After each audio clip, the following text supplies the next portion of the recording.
मनुस्मृति पर बड़ी चर्चा है। तो मनुस्मृति में महिलाओं को सिर्फ दोयम दर्जे का नागरिक या पुरुषों पर निर्भर रहने वाला ही नहीं कहा गया। ऐसी तमाम वाहियात और घटिया बातें कही गई हैं जिसको सुनकर किसी भी औरत का खून खौल जाएगा।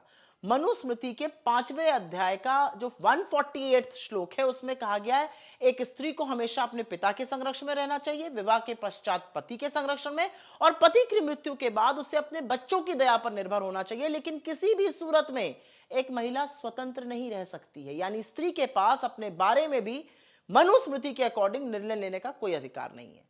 मनुस्मृति में महिलाओं को शिक्षा प्राप्त करने का भी कोई अधिकार नहीं है। सिर्फ वही महिलाएं वेदों का अध्ययन कर सकती हैं जिनका यज्ञोपवीत संस्कार हुआ हो, यानी उच्च वर्ण की कुछ महिलाओं को छोड़कर किसी को भी शिक्षा लेने का अधिकार नहीं है।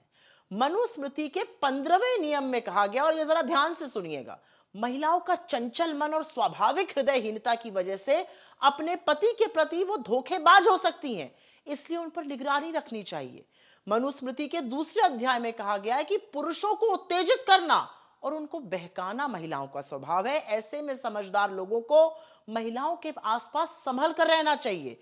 किसी भी पुरुष को अपनी मां, बहन या बेटी के साथ भी एकांत में नहीं रहना चाहिए, वरना स्त्रियों की वजह से पुरुषों का धर्म भ्रष्ट हो सकता है। मनुस्मृति में कहा गया है कि राजा धन और स्त्रियों की रक्षा करता है, मगर विपत्ति के समय वो दोनों का उपयोग कर सकता है, यानी स्त्री जो है वो कोई वस्तु है जिसका कि उपयोग किया जा सकता है। इसी मनुस्मृति में यह भी कहा गया है कि महिला को अपने माता, पिता या पति की संपत्ति पर कोई अधिकार नहीं है। अगर वो धन अर्जित करती है तो धन उसके पति या पुत्रों को जाएगा। यदि स्त्री के भाई हैं तो उसे माता पिता की संपत्ति में कोई हिस्सा नहीं मिलेगा। मनुस्मृति के 3रे अध्याय में मनु ने महिलाओं की तुलना कुत्ते और सुअर से की है। उसने उसमें कहा है कि जब ब्राह्मण भोजन करे तब उन्हें किसी सुअर, मुर्गे, कुत्ते, किन्नर या महिला जिसको पीरियड्स हो रहे हो उसको देखना भी नहीं चाहिए। 3रे अध्याय में यह भी कहा गया है कि उस महिला से विवाह ना किया जाए जिसके बाल और आंखें लाल हो, या एक ऐसी महिला जो नीच जाति की हो। मनुस्मृति के 11वें श्लोक में कहा गया है कि जिस स्त्री के भाई ना हो या जिसके पिता का कोई पता ना हो, उस लड़की से शादी करना भारी भूल होती है, उससे शादी नहीं की जानी चाहिए। जबकि बिना बाप के पुत्र से शादी करने में कोई दिक्कत नहीं है। और ऐसी मनुस्मृति के बचाव में कौन उतरा है? बीजेपी और आरएसएस के मुखपत्र ऑर्गेनाइजर ने तो हमारा संविधान बनने पे कहा था मनुस्मृति संविधान बनना चाहिए। इनके सबसे बड़े युग पुरुष सावरकर ने क्या कहा था? हमारा संविधान तो जो सबसे बड़ा स्क्रिप्चर है, जो वेदों के बाद आता है, मनुस्मृति, वो होना चाहिए।